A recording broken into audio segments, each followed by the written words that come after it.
Hello and welcome to the Fantasy Flex podcast presented by PrizePicks. I'm your host, Samantha Previte. Every Tuesday here on this podcast, I will be joined by a luminary from the fantasy football community for a fast-paced round of 21 questions where we will discuss all things fantasy for this NFL season and so much more. On today's episode, I am so happy to be joined by the one and only Adam Rank, fantasy analyst for NFL Network, who you can find on Twitter at Adam Rank. So welcome to the Fantasy Flex, Adam. How was your week 2? Oh my gosh. Thank you. First of all, so much for having me. It's an honor to be on with you. And week 2 wasn't as fun as the first. You know, what's funny is I'm sure you're the same way where you play in a lot of leagues. There's charity leagues. There's all sorts of stuff. I crushed week 1, except for my league of record, which is the league that I love the most, that I play with my friends that I've known since first grade. And it was awful. And then this week has sort of been the reverse, where I did really well in my league of record, but the rest of the leagues didn't fall by the wayside. I found myself being disappointed both times. I'm never going to be happy no matter what happens fantasy wise, but it's been fun and I'm enjoying it. And so, and then now I cap off this week by spending some time with you. I couldn't ask for a better week. Well, thank you so much. Obviously, we haven't done a ton of podcasts together, so I was super excited to get you on. It feels like we have, though. We feel like old friends. Yes, I feel like I could tell you anything right now. Did you get Derrick Henry? That's the big question of the week. You know what? I wish I had more, because I felt like I was one of the few people that was unafraid of Derrick Henry. I'm like, I don't care. Like, that guy's built differently. Like, I'm not concerned in the least. And yet I could never draft him. I'm sure if I go through and look through all my teams, I'm certain I have them in places. Because I do get phone notifications like Derrick Henry just scored again. You're like, sick.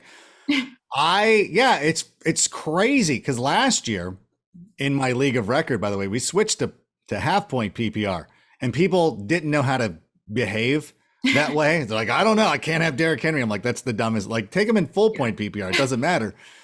So I wish that I had more shares of him, but it was not. Listen, I was not one of those haters. I'm a Derrick Henry guy. So I don't know I don't think I answered your question, but I guess I do have shares. What do you have shares of them all over the place or what? I don't. And I think I'm making Derrick Henry into a verb. Like, you got Derrick Henry. It's like so in one of my leagues, I have custom scoring. It's one of the ones that I've been in for the longest. It's actually not for money, but it is a bananas league, 16 teams, custom scoring, IDP, salary cap. But oh my gosh, he scored 69 points. Nice. But nice. 69 points in this bonkers scoring system against me. I was like, definitely going to win this matchup. And now I'm going to lose by 20 points probably. Oh. So it's definitely a bummer unless DeAndre Swift can come up with a 40-point game. That would be yeah, that's well, you'll probably release this before the game comes out. So let's do 2 things where we're like, I told you, DeAndre. No, I'm just kidding. Don't do that. But I used to do, when I used to do my podcast on Mondays, we would always do that. We'd always lead in with oh my God, can you believe what happened in the Monday night game? And that guy did that thing. And and people are like, how did you know? I'm like, bro, obviously that was a joke. We didn't say a specific name at all. But I'm hopeful for you, and you can play this back. If I'm wrong, then you can be like, Rank's an idiot. I think DeAndre Swift's going to help you win. Awesome. Good stuff. All right, Adam, let us just jump right in. Question 1 is, when did you start playing fantasy football and did you win your first league? I did not win my first league, and I started playing in college because I was super popular. No, was it high school? College. High school, now it's been so far, they blend together. Although I was real dork. I was gonna say I was real dorky in high school. I'm like, that didn't change in college either. So it's hard to differentiate. But yeah, I was everything that's popular now was not popular when I was a kid. And so you were pop. Stop it. No. I don't want to hear your story, but I'm not popular either. Stop it. Stop it. I was just going to say, I have no idea what that has to do with being popular or not popular playing fantasy football, but I guess I did start a lot later. Well, it is a thing of did you hang out with girls or did you hang out playing fantasy football? I played out playing fantasy football, playing video games, which now it's inclusive for everybody, which is amazing. But it was you were very much off to the side of oh, you're the sporto person. And, if you needed to cheat off me in history, that's when I was very popular. I will tell you though, I did not win my first fantasy league, but yeah, it was college, high school. Yeah, I was very young when we started, not super young, but like not nowadays there's like 8-year-olds playing. But for the time, it was revolutionary. And somebody my age was playing fantasy sports. I love that. I wish I had started earlier. So what are What are you talking about? You're not even, you're a Gen Z kid. You've started early. Like, are you afraid? Are you bummed out you didn't start when you were 4? I mean, I didn't get into football at all until like about 2014, 2015. Okay. And obviously have come quite a bit of a ways. I have a little bit of an addictive personality. So, but yeah, I was like, wow, I just wish I had more of this in my life throughout my life. So, and on that topic, what are the best and worst parts about playing fantasy football for you? Well, I think it was what we were just talking about a moment ago about how many leagues you're in. It's really hard to enjoy it, especially, at some point, when you're industry stars like us, we're either going against or we're playing every single player. Like every touchdown either goes against you or it hurts you, unless it's like Andy Janovich. And then you're like, okay, who cares? But it is really like, it is frustrating that way. And so again, I just take it as entertainment. When you're in some of these other leagues, if you're in a work league, if you're in a league where you've just set up the Fantasy Plus on the NFL Fantasy app and you're like, I don't care what happens. I don't care that you're starting Zach Wilson for whatever reason. I did have a Fantasy Plus thing, and like I know I should be promoting this. It started Kenny Golladay. I'm like, what algorithm? I went to our developers and I'm like, what algorithm is out there that says that Kenny Golladay was a great start against the football team and nearly benched Tyler Lockett? Like, I want to know. Take me into the machine, because I'm not a smart person, but I know that was wrong. But I don't want to have a word with the algorithm right now. Algorithm and I need to talk. I also want to talk to the TikTok algorithm. Like sometimes loves me, sometimes not so much. You have been killing the TikTok game, seriously. All right, jumping into the actual football stuff, we are going to kick it off with a quick segment called the Burn Book, which is, of course, a Mean Girls reference. I don't have to tell you that. Oh, I know.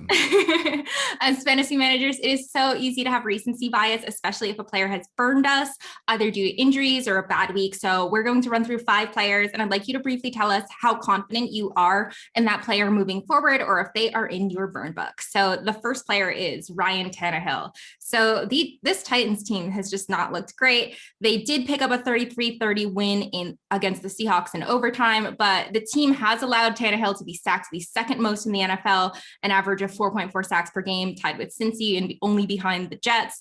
Doesn't help that Taylor Lewan hurt himself during warmups. Tannehill was obviously drafted as a top 12 QB, I think in most leagues, has now finished as QB 24 and QB 22 for this week with 1 game left to play as of right now. Is he in your Burn Book? I still have confidence in him. He threw for 347 yards, and it really just played out as a Derrick Henry game. And so I think those things are going to happen. He does have the ability to run the football. So I like that as well. One of my favorite stacks coming into the season was Ryan Tannehill with actually Derrick Henry, just because you would get every single rushing touchdown. Hasn't quite, actually, I don't think I got it anywhere. Like that was the one I was spouting the most. And I'm like, I don't think I made it happen. Maybe I made it once. I'm confident in him because again, he put up good yardage against the Seahawks. Although if I have Kirk Cousins, or if he's available on your waiver wire, I think I'm making that move and we'll be starting Kirk Cousins over him.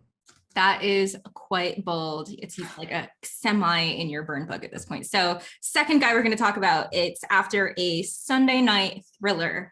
Clyde EdwardsHelaire was the only running back drafted in the first round last year. I thought the hype was too much for a rookie at the time, but thought he was good value this year going in like late second, early third.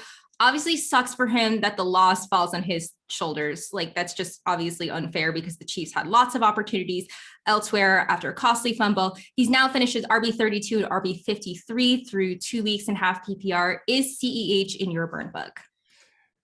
I'm probably more upset because I was more personally invested in CEH breaking out this season. So I'm taking it very personally. But you know what? The Chiefs defense has been terrible, which means there's probably not going to be a lot of opportunity for him to get heavy workloads as a rusher. And the thing that concerns me the most is that he's had 3 receptions in the first 2 games. Like that just can't happen. And the fumble, I did look it up. Andy Reid doesn't necessarily have a history of benching guys after fumbles. Like I know. Belichick, like No, doghouse. no, not like that. I went and actually checked out Brian Westbrook in his second season specifically. He had a fumble against the Cowboys, didn't lose it. The following week, he came back and had 12 carries, which was up from 9 from the week before. And then he had a fumble in that game too that he lost. And then the following week, he still got 9 carries, which was about his average. And he scored a touchdown. So I'm like, okay, so Andy Reid sticks with these guys. But then it kind of strikes you of like, man, Andy Reid just doesn't lean on these running backs enough. I know that we just kind of materialize this like, oh my God, Randy. And Andy Reid has had running backs who've had great numbers, but because they can catch the ball. But you're like, who are the wide receivers when Jamal Charles was crushing it? Because it wasn't like he was playing with Tyreek Hill and Travis Kelce, which are both like having 2 wide receiver ones, basically. So I'm like, I think I got to burn CEH. Yeah. I'm gonna go Sarah Michelle Gellar in Cruel Intentions in a movie you never saw. Although I don't know how at the end of the movie she had this huge thick journal, and then everybody left Ryan Philippe's spoiler alert, his funeral. And apparently everybody had time to read this entire book in the time it took Sarah Michelle Gellar to walk down the aisle from the funeral. That always struck me as odd. But and there's some kid. I'm sorry. This is why these interviews last for 6 hours. But there's some kid, like, I don't know who I don't know if he's an extra or if he was an actor, but he gives Sarah Michelle Gellar this like such a disapproving look that it's so great. It's like that was that kid's moment. I don't know that he's an actor. Maybe he's doing community theater in Haritote or whatever, but he'll be like, oh, he probably has people over to his house like, watch me here in Cruel Intentions. I eat up this scene with Sarah Michelle Gellar. I'm sorry. So burning CEH, I think, was the thing. This is the problem with me. It's me. It's not you. I mean, it's tough because who is he going to lose his job to? Like, there is no one that's really giving him a lot of competition. But yeah, it's a crappy situation for. Well, who scored? Williams had a rushing touchdown last night, right? Wait, somebody else, or did they call it back? I know that he's not getting the opportunities, and he's not catching the ball enough. That's why it's so hard. Yeah, definitely hard. All right. Another running back we're going to talk about is James Robinson. So he has had 72 rushing yards and 0 touchdowns all season. So theoretically, the opportunity is there with ETN out for the season, but I have not loved this Urban Meyer-led Jaguars offense. I don't think anyone has loved it. I don't think Jacksonville's loved it. What is your outlook for him right now? And is he kind of in your burn book at this point? Yeah, I got to burn this book. You know, one of the things, I know it's a burn book. I know the reference. Believe me. Don't mean girls me. I'm a Tina Fey mark, so I know all this stuff. It's been such a roller coaster for James Robinson that once they drafted Travis Etienne, we forgot who James Robinson was. And then when Etienne gets hurt, we're all like, oh my God, James, come back. Like, what are you doing? Are you up still? Like, what's happening? And then Urban texts. And then Urban Meyer. This offense hasn't looked great, and it doesn't look like, I don't know. It just seems awkward seeing Urban Meyer on an NFL sideline. And I think that a lot of us are to this point now, and we can remember Nick Saban as the coach of the Dolphins. Nick Saban was actually a competent coach of the Miami Dolphins because he had an NFL background. But we all knew he was going to Alabama. Like, let's just do this. And I think like we're starting to see that. Where it's like, okay, Urban, like, all right, before you ruin Trevor Lawrence, why don't you just go take the USC job and be done with it? Like, let's just make, like, nobody's going to be upset. We're all cool. This wasn't expected to be a playoff year for Jacksonville anyways. We'll go out. They can bring in Brian Dable or whoever it's going to be, Eric Bieniemy. I don't care who it is, but it's been fun, Urban. No disrespect to you. Love seeing you on the AEW pay-per-views, but it's time for you to bounce. Yeah, I think it sounds like Urban Meyer is more in our burn book than James Robinson. That's true. Yeah. But, yeah. I mean, a guy that obviously relies on lots of volume. It's a tough look for him. I am a little bit afraid of starting. I benched him this week, actually. So yeah, it's a bummer. Me too. All right. The next guy we're going to talk about, we just alluded to him, or you did, is Kenny Golladay. I knew it would be a slow start for Golladay. He's coming off of a hamstring injury. Obviously, has been banged up in the past a lot, but the Giants spent really big in free agency. And so far they've gotten, 4 of 6 targets for 60 yards and then 3 of 8 targets for 38 yards. So nothing really stellar. He looks like the second man behind Sterling Shepard, who's actually looked really, really good. Are 2 lackluster games enough to land Golladay in your burn book? It's funny because I'm putting him in the burn book for sure, like writing mean things about him, mostly because he used to play for the Lions. But fair enough. Personally, because I like Sterling Shepard and I have a lot of Sterling Shepard shares, I love Kenny Galladay's presence because I feel it's a real expensive decoy, but it has made the offense a little bit better. Like it does open it up. Like Daniel Jones looks like he's, Cam Newton or Josh Allen or somebody like that, the way he's running the football. And Kenny Golladay helps that way. So I don't want to be completely dismissive because he does help. But it's like, it's a fantasy starter. Like, no way. Do not start. Like that was just a big do not start. DNS, do not start.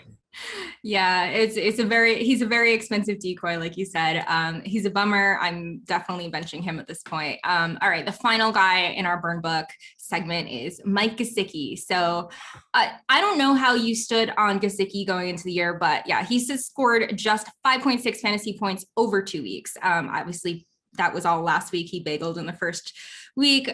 Is he borderline droppable at this point? I don't know if you're showing the video, but my body language should have said it all because I just slumped.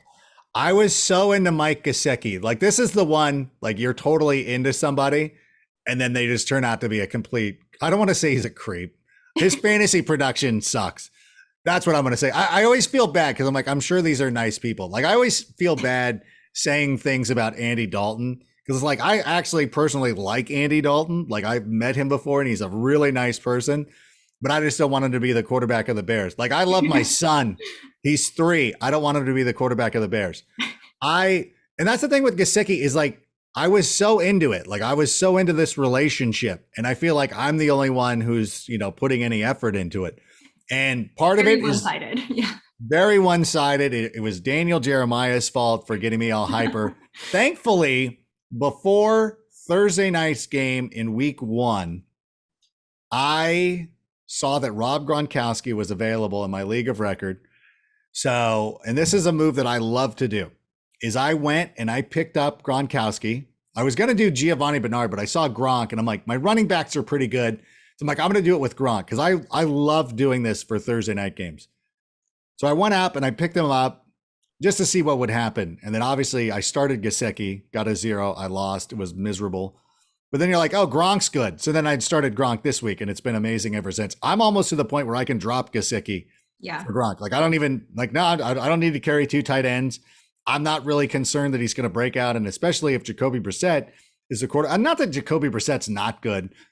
I don't know that he's even that much of a downgrade at this point. Yeah, that's true. The whole offense is just like not firing correctly. So I think that's part of it. I think that's the one thing. That's the most disappointing thing is that we looked at this offense and we thought that Gesicki could end up being their best pass catcher.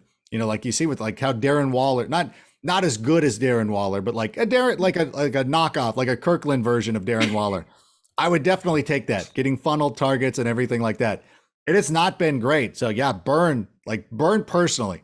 Like this one hurts. Like we all can sit there and think about somebody in our lives who you're like, you were really into and it was not reciprocated and how awful that felt. And that's the way I feel with Mike Gesicki right now. So it's really painful and I'm trying to drop him everywhere I can. In some leagues, I'm going to have to pick up like Gerald Everett or something. Like, I don't know. Like I got to make a move to do something because it's been too hurtful. And I was so arrogant about it. I think that's the biggest issue. Like, why did I pass up on, taking Kelsey? I don't know. I was so into it last year. And then, you know what it was, Sammy? Can I call you Sammy? I always feel bad. I'm like, has that been established? Are we that close? You can call me Sammy. You can call me Sammy. I've always referred to you that way. And I'm like, I've never, like, I don't know if that's cool. Like, that's like, what an arrogant son of, but I do that. Call me Sammy. So. Okay. I do that to a lot of people though. Cause I like Michael F. Florio. I call Mike all the time. Like I'm the only one. And he's like, okay. Like Kimmy checks is always Kim. Like I always do it. Patrick Claybon. I I always call him Claybon. But no, the rest of, it's one of them. I'm so sorry. My thing is Mike Gesicki, almost dead to me, burn book, and I'm going to burn the book. Not only am I going to write in my burn book about how much Mike has wronged me, but I'm going to set fire to it, make a little pyre, and put it out in the Pacific Ocean. That is quite strong. Definitely a bummer for Gesicki owners, managers rather. I don't know which announcer, by the way, this week kept calling him Gesicki, but that was killing me. Anyway, that will do it for our burn book. Our next segment is called Full Send or That's Cap, which is sort of the opposite of that one. I'm going to give you 5 players whose values are on the rise after a strong week or two. I want to know, are you sending it on this player or is that cap? So the first player is Derek Carr. He was QB9 last week and is QB7 right now going into the last game. This Raiders offense is just firing on all cylinders. It's like the complete anti-Dolphins at this point.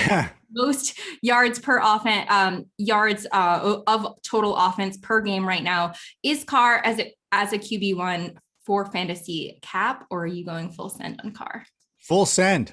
I love Derek Carr. I think that this is, oh my gosh, this is one of the first times that he's had a nice complement of players around him. And I know it's frustrating for people because it's not outside of Darren Waller. There's not somebody who's reliable week to week fantasy wise. And even, Darren Waller battled an injury yesterday. But at the same time, like the Henry Ruggs play is a perfect example. Like you can't start Henry Ruggs week to week, but he has that ability to go out and stretch the field like he did. Kenyon Drake could not run the ball yesterday, but still was great as a receiver out of the backfield. So I look at it, and Bryan Edwards, when he's available and ready to go, like he's great as well. Hunter Renfrow makes amazing plays. It's an annoying team, and I don't want to compare it to the Patriots, but it's in that same vein of like, oh, this offense is clicking, but there's really nobody outside of one or two guys that we can really trust, except Derek is one of them. And I think that, a couple of years ago, he was a damn near MVP candidate. And now he had to bounce around some coordinators. And I think the relationship with John Gruden takes a long time to grow. And you can still see Gruden hates his quarterbacks. Derek was trying to hug him yesterday, and John Gruden didn't want any part of it. It was amazing because it's just like you can just see it. But I love Derrick Henry. I'm going to go full send for sure. That is so funny. John Gruden you could hear him on Red Zone just all over the place. And just for a couple of dumb penalties that they took. So interesting guy. I am also going full send on Derek Carr. So the next guy we're going to talk about is Tyson Williams. He has finished as RB9 and RB16.5 PPR. Are you going full send on Williams as a rest of season borderline RB1 with most of the Ravens backfield injured? Or will Latavius Murray cannibalize some of those carries, making this more into a committee? No, I'm full send on Tyson Williams. Williams. You know what? I really love what I've seen out of him. I thought he's been playing fantastic. He's currently in PPR, the RB11. I think he's tied for that. And that's great. That's exactly what we want. And honestly, if you drafted J.K. Dobbins, you knew there was still going to be situations where Gus Edwards was going to factor in, where Justice Hill could also factor in, and Lamar runs as well. So you already know whenever you're getting a Ravens offensive, or when you're getting a Ravens running back, it's a little bit different. It's like, it's the difference between going to Del Taco or going to an authentic Mexican place. Like this is that guy, like it's different. It's a low budge version, but that's the way the Ravens running backs are always going to be. So the price that you played for Tyson Williams was a waiver wire pickup or the 15th round, depending on whenever you were picking. And it's a great option. And I think that as an RB2, as a flex guy moving forward, he's perfect for that role. And I don't have any hesitation. In the matchup this week is going to be against the Detroit Lions, who've given up the most fantasy points to running back since 2020. That's before the Packers game. I can't assume they're shutting down Aaron Jones. And even if they do, I don't care. I'm starting Tyson this week and moving forward. I am living for these analogies, by the way. All right. Next guy is Rondale Moore. So finishes wide receiver 6 this week in half PPR. Perhaps more surprising is that as at least what we thought was going to be the wide receiver 4 in this offense, he has somehow had more targets than DeAndre Hopkins, AJ Green, and Christian Kirk. So are you going full send on Moore as a viable starter each week, or is this kind of just a one-hit wonder type thing?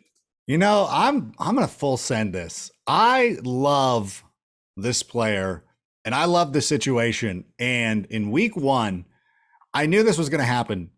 Once Christian Kirk scored 2 touchdowns, I told everybody, I'm like, go grab Rondale Moore. And people are like, you're an idiot. Why would you do that? I'm like, well, we've seen enough of Christian Kirk. Like, we know that this is not sustainable. So people are going to panic and they're going to pivot. And they're going to go pick up Christian Kirk and do all this stuff. Like, it is not going to happen.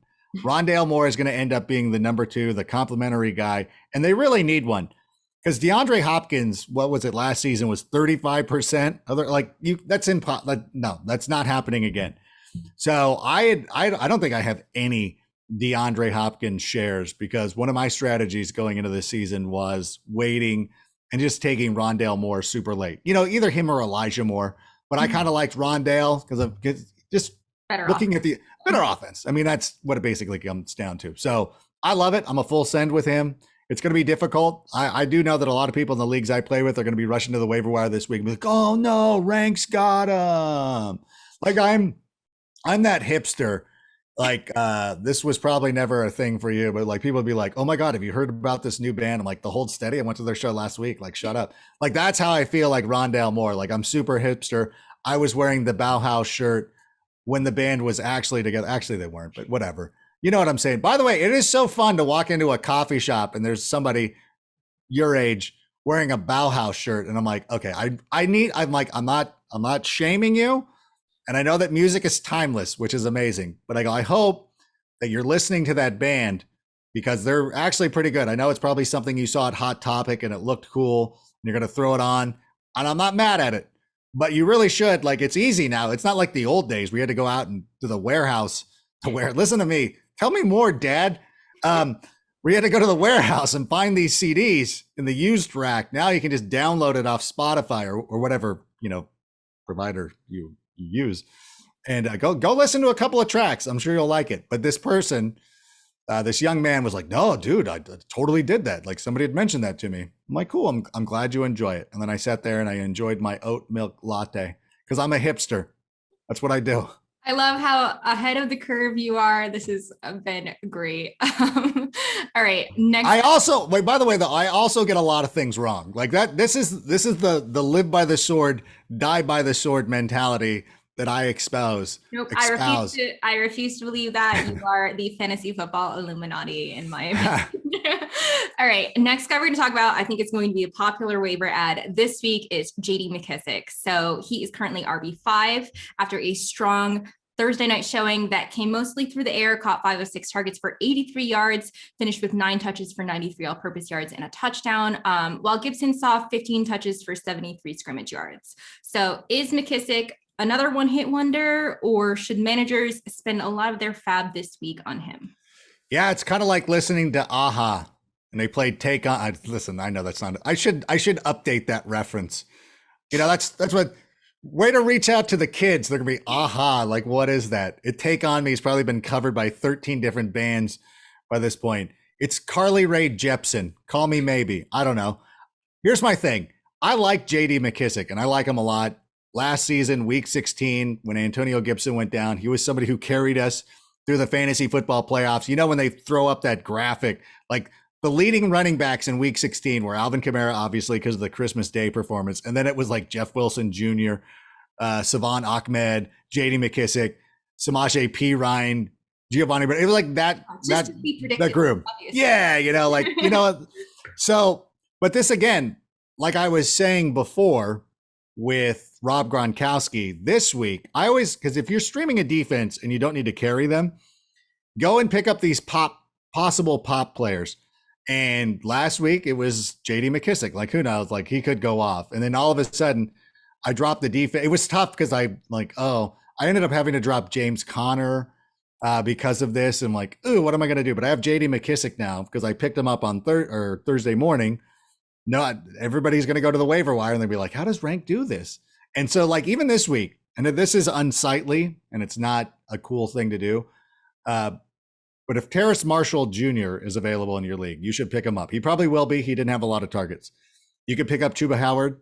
You know, if whoever has Christian McCaffrey doesn't have his handcuff, you can go pick him up. And again, depending on your league, I know ESPN won't let you drop a player who has already played, but I do know that on Yahoo and NFL.com, you can drop players who've played as long as they're not in your starting lineup. So this is a word. I don't know about Sleeper either. I should try that out with them. But if your league allows you to do that, that is something to look at. But I think JD McKissic will have a role, but I think it's going to come in very similar to what happened last season, where if you have injuries, if you're in that one of those weeks where there's 6 teams on a bye and you need a streamer or something like that, I don't believe that JD can be somebody who's going to week to week be consistent. Mm-hmm. And at the same time, because they got a tough matchup this week against Buffalo, I think it is.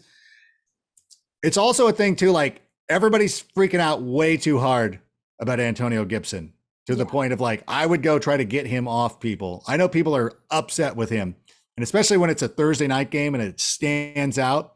Friday morning, I was sending out trade requests for Saquon and Antonio Gibson. Like, I'll take him. If you guys are that upset, like I'll take him, send him along. And so for McKissic, I guess I got to be a little bit of a cap, which I don't like to do. It's nothing personal. I just don't think that what he did was sustainable. Yeah, I don't think he deserves the Elijah Mitchell treatment on waiver this week. No. Quite. All right. The last guy we're going to talk about is a guy you have mentioned now twice. It's Rob Gronkowski. So he's tight end 2 through 2 weeks and half PPR behind Travis Kelce and has 4 touchdowns, but is the 3rd most targeted player on the team. Are we going full send on Gronk as a top tier tight end 1, or are you a little bit concerned about him down the line in terms of injuries? Or I guess, what are your thoughts on Gronk? Obviously you did pick him up and that's very awesome for you. I'm so ecstatic about it. So I love Gronk, full send. He is the nicest guy. He's one of my favorite players in the NFL. He's probably, I mean, if he's not he's one of my favorite players in the NFL and has been for quite some time. Obviously, with Gronk, there is going to be the looming, the sword of Damocles of the injuries. You know, he's a violent type of player. He's a big dude. He's not shy around contact. Things are going to happen, and you know what? That's fine. I'm just going to enjoy it while I'm here. I don't want to be like, I don't like when people, whenever you go out, like if you're going out and you're out there pounding White Claws or whatever you kids do. And there's somebody who's there who's going to be a bummer. It's going to be like, oh man, like I gotta work 3 days from now, or you're not enjoying the moment. Like I want to sit there, and if I'm sitting there pounding a double IPA or whatever I'm doing, like I want to enjoy the moment. I don't want to think about tomorrow. I don't want to think about this, or like just enjoy what's happening while it's happening. There will come a time where we're going to have to sit there and be like, we need a tight end for this week, whether it's the bye week or he gets injured or whatever it is. And I'm not trying to speak that into existence, but because of the bye weeks, there will be at least one chance that you have to find a tight end. And you know what? I'm going to worry about it then. I'm going to let week 4 Adam worry about that, because week 3 Adam is living in the moment and is starting Rob Gronkowski on a full send. So for me, that's the way that I choose to operate, and the way that I want to live my life. I love that. Double IPA, you hipster. It's all. Hold on. But that's because, you know, I'm trying to stay svelte, number 1, and you only need one. Like, I don't want to be the guy, like, no disrespect to Michelob Ultra, who kind of sends me free stuff all the time. But if you need a session, like if you're going to be drinking all afternoon, have Michelob Ultra. They're 90 calories. It's delicious. It's fine. But mostly, like my life now, I got 2 toddlers. I don't have time to do a lot of stuff. So you gotta make the most of your opportunity. And it is one of those things, like having a double IPA is like having a running back that has like a high yards per carry. Like, yeah, every time he touches the ball, it's 9 yards a carry. Like, cool. I only need him to carry the ball 5 times for this to work out, as opposed to needing the Michelob Ultra back to get 20 carries to get you over the goal line. So that's Gronk for me. I don't know. Follow the story. Drink smart. Drink smart. Yeah. All right, Adam, we have 8 more rapid fire questions and we will get back to your TikTok. We'll get you back to your TikTok rather. I like that you said 8 rapid fire. Like this has been anything but. I love, and by the way, don't cut this out either. Sammy is so sweet. She's like, we're going to get you in and out. We're going to do this rapid fire and whatever. I'm like, you obviously don't know me. Like, this is going to go on for quite some time because I cannot shut up. There's not a tangent that I won't walk down. So well, this is great hashtag content. So love it. All right. First question here in this list of questions. Name one player you just can't quit or who you find yourself making excuses for all the time. So for me, that is Joe Mixon. Oh my gosh. Well, it definitely wouldn't be that player for me. I'm trying to think. Clyde EdwardsHelaire coming into this season was one of those players from me. I'm trying. Oh man, there's got to be. Why can't I think of somebody? It's got to be a running back. I guess David. I always feel like I have to die on a hill for David Montgomery. And when you're writing a start sitcom, I always feel like I have to talk about him probably more than anybody else. And I think that people are just so quick to dismiss him. Like it feels like people want him to fail. And so I always feel like David Montgomery is a player like week in and week out. I'm always like, nope, stay in the course with him. There's no way that I'm going to back off from him. Jalen Hurts was another player coming into this season that I thought that, again, people were acting like, and this was during draft. This was like NFL draft season and like NFL draft scouts being like, well, the Eagles might look at quarterback. I'm like, why? They used a second round pick on this guy. Like, he's a good player. Like, this is ridiculous. He's also looked great this year. I mean, yes. 7% completion rate already. And I've been impressed. And he has also been one of my ride or dies. By the way, another one I figured it out. I reverse engineered this.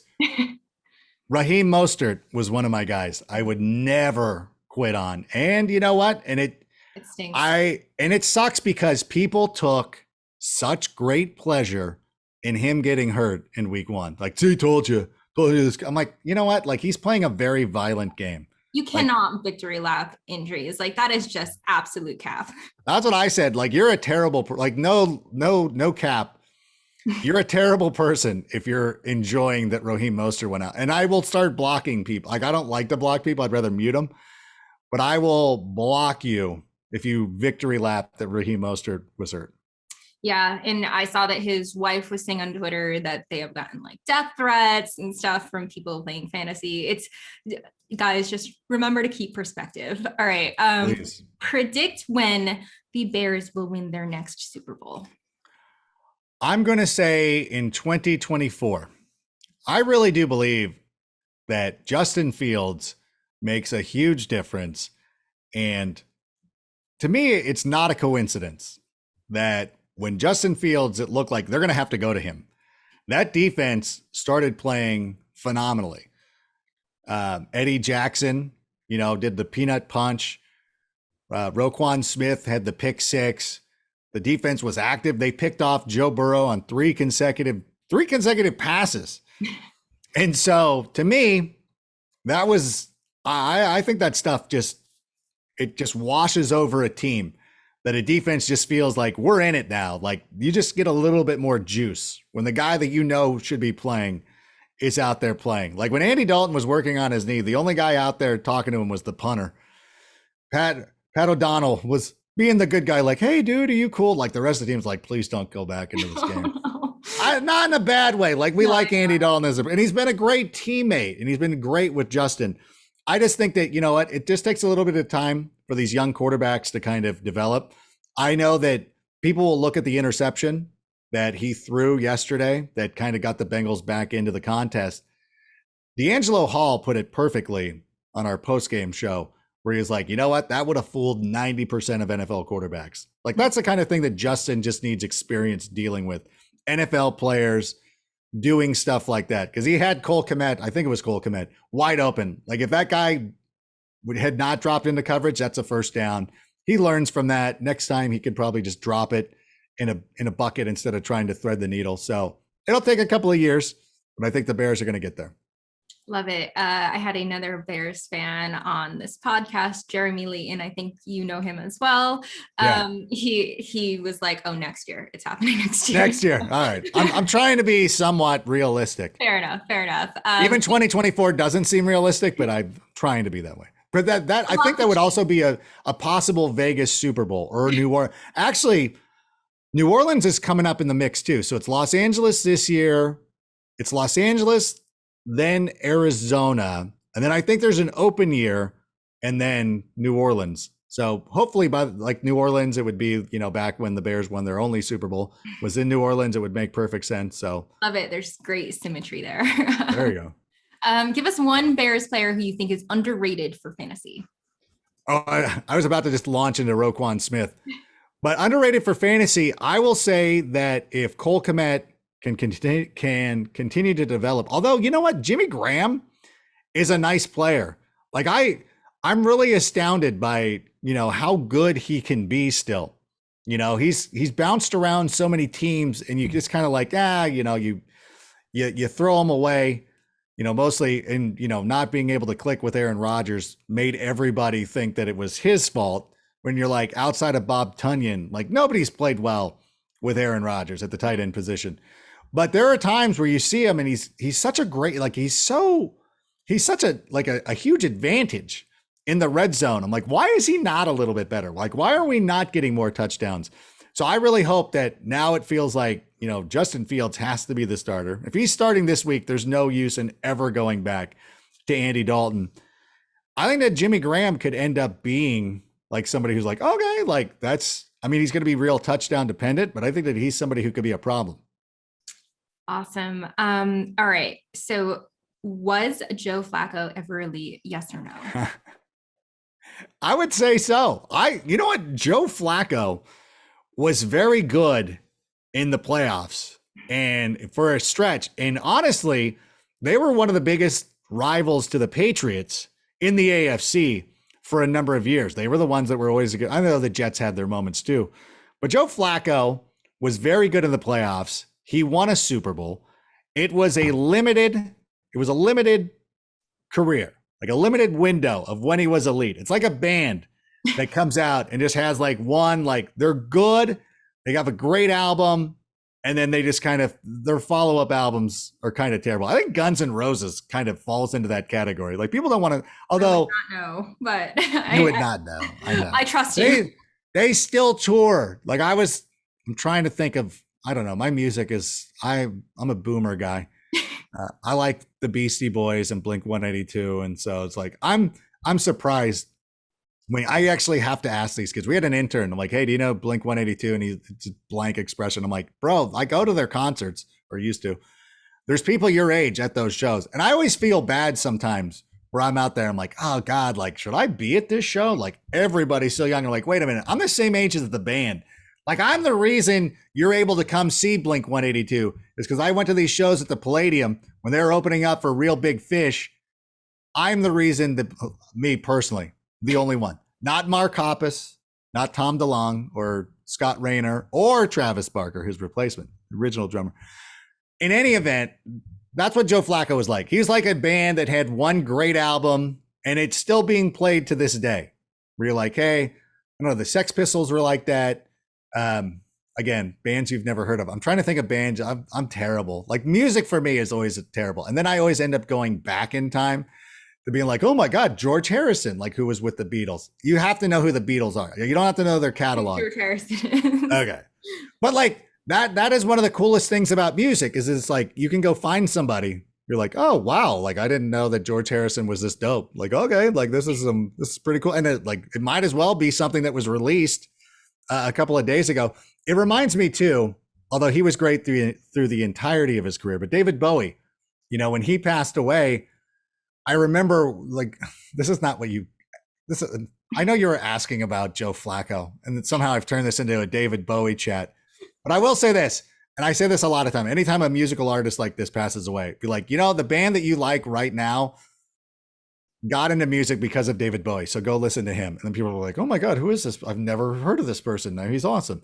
And I think that's maybe the way we'll talk about Joe Flacco. Maybe in a number of years, like there'll be another generation who just starts celebrating Joe Flacco. Like there'll be somebody like there's right now in some elementary school, there's a fifth grader who a number of years from now will be a fantasy analyst and be like, you know what? I was looking through the numbers of the early 2000s and in the 2000 teens, and this Joe Flacco guy actually had an amazing playoff run and nobody ever talks about it.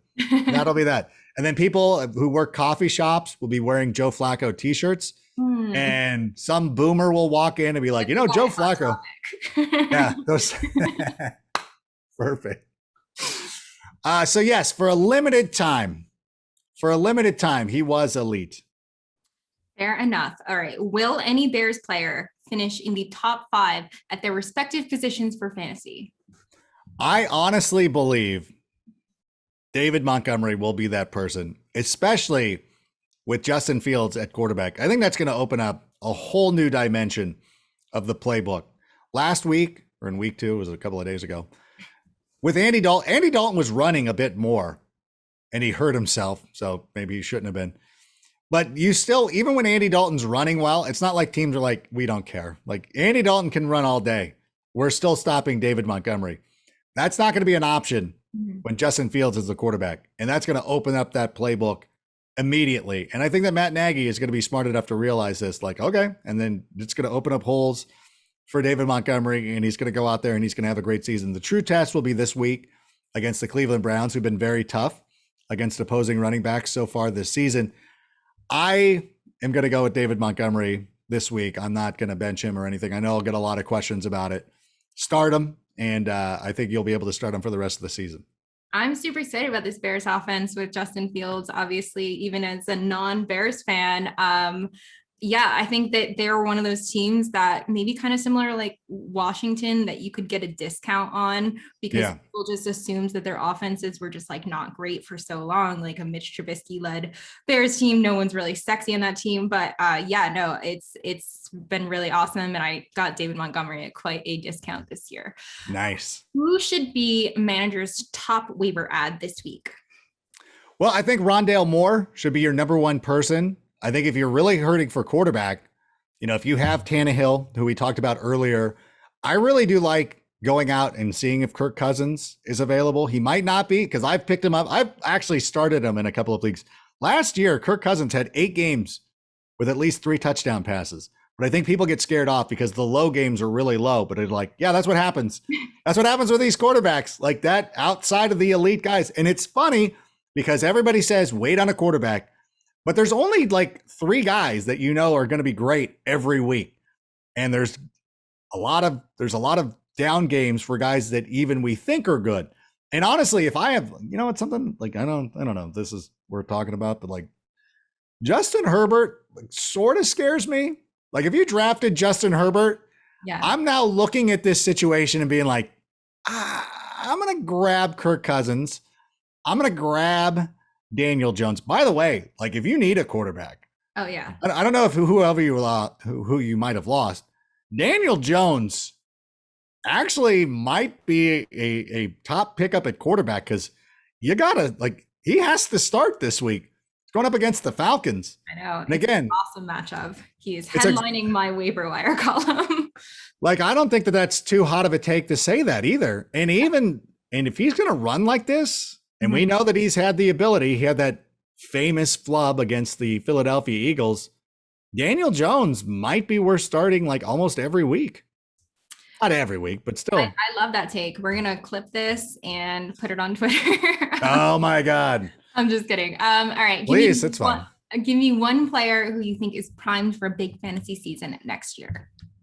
Oh, next year. I think that Darnell Mooney, I'll just keep it Bears and make it real simple. Darnell Mooney is going to be a player that I think is going to have an opportunity. It's so frustrating to me because Darnell Mooney and Allen Robinson both had chances in the end zone yesterday. And I think that Chicago would have come unglued if those touchdowns had been converted and they ended up blowing out the Bengals and Justin Fields had 2 touchdowns and everything like that.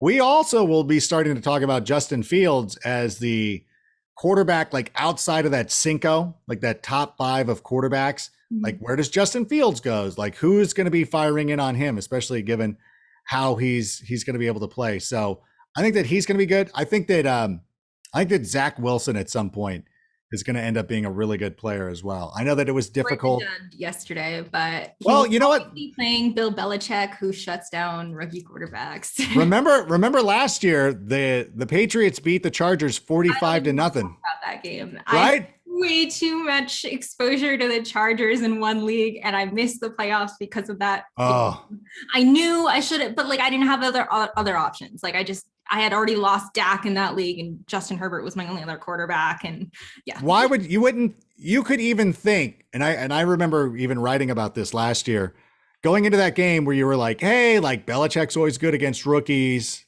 so DFS, absolutely not touching him. But I'm not going to the waiver wire and picking up another quarterback. And I have Justin Herbert in a couple of dynasty leagues, and I'm like, what the I'm like, I'm a little bit concerned, and I knew it. And I'm like, you got to remember too, like the Chargers were playing it, like everybody played in empty stadiums last year, and it was different. And the Chargers play 8 road games at least. And, our office is outside of SoFi Stadium. You could hear the roar every time Dallas did something good. And it's not just a Cowboys thing. It's going to be that way when the Raiders are there, when the Chiefs are there, and when the Broncos are there. And actually, yesterday was probably the best crowd for the Chargers because it was their first home game in SoFi Stadium. So I think that people were less hesitant to give up tickets. Like I found that the week before, like Rams fans didn't want to give up their tickets. But now the Rams fans will probably hold on to their tickets. But if the Chargers continue to charger and they'll, like when the Raiders come to town, there's a Monday night game, Raiders, Chargers. And I think the Charger fans are going to want to be like, I don't want to deal with Raider fans. I don't want to go on a Monday night and fight traffic. That crowd, if that crowd is not 75% Raider fans, I will be shocked. Shocked. I tell you, Sammy. I feel terrible for calling you Sammy. No, don't feel terrible at all. All right, we have 2 more questions. How many attempts would it take you to make an extra point? The one. Oh, wow. College or pro? College, easy. Pro? I could still nail a pro one. I could still boot it. We've done it. Yeah. We actually did that on Fantasy Live one time. We were having, I think it was Phil Dawson. Phil Dawson was on and we're like, hey, Phil, like we filmed this earlier. I went to Culver City High School and kicked one. And he was impressed. He's like, you kicked that extra point. He's like, you took almost too many steps. It would have been blocked, but you made it. Could you do it in full pads, do you think? I would do the kicker pads and be fine. Nice. Awesome.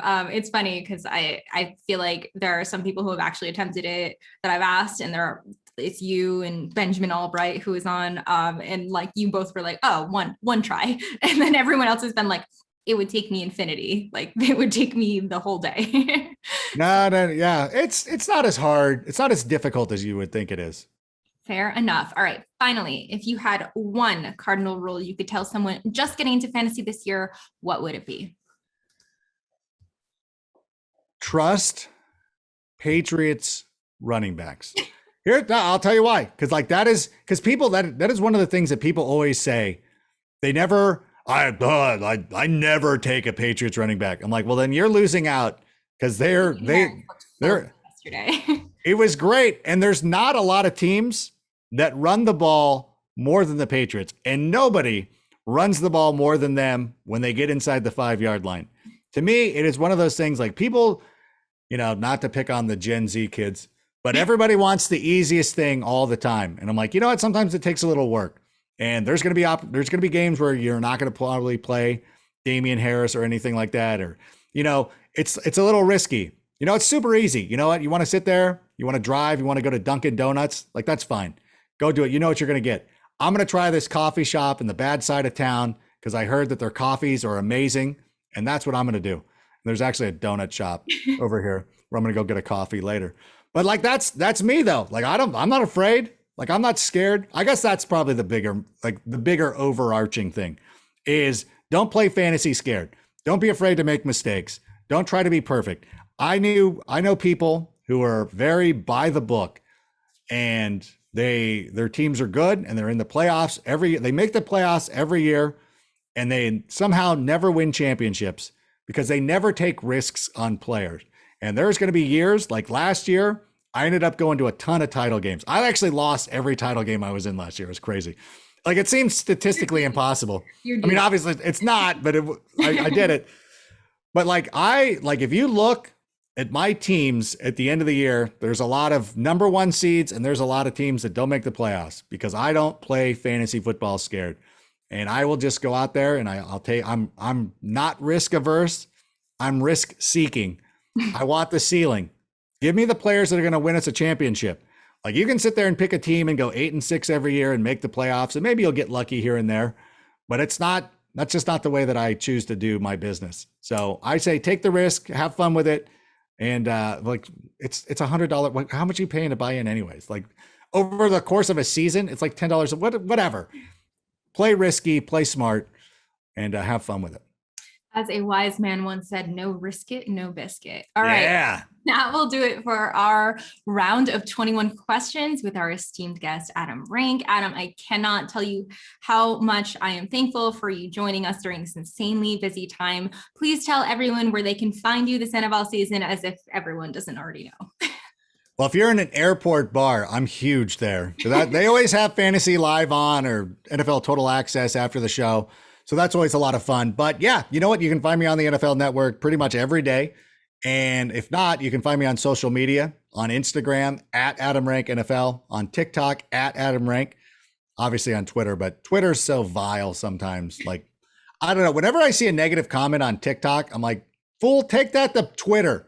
Like I'm trying to keep positive here on TikTok. I don't need this negative energy. TikTok's fun. It's these young, creative people putting out these cool things, and let's keep it that way. Be old and bitter on Twitter. Oh my God. I didn't mean that rhyme.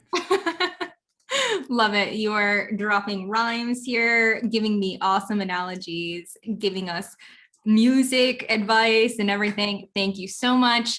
As a reminder, Sean Kerner and Chris Raybon are here on the Fantasy Flex every Monday, Wednesday, and Friday, giving you guys all the DFS waiver wire and rankings info to help you dominate your fantasy leagues. I will be back this Thursday and every Thursday moving on with my mailbag episodes. Speaking of which, you should email any mailbag questions to mailbag@actionnetwork.com. Thank you for listening. Please rate and review our show on Apple Podcasts. Download wherever you like to listen, and we will see you next time on the Fantasy Flex presented by PrizePicks. Peace out, y'all.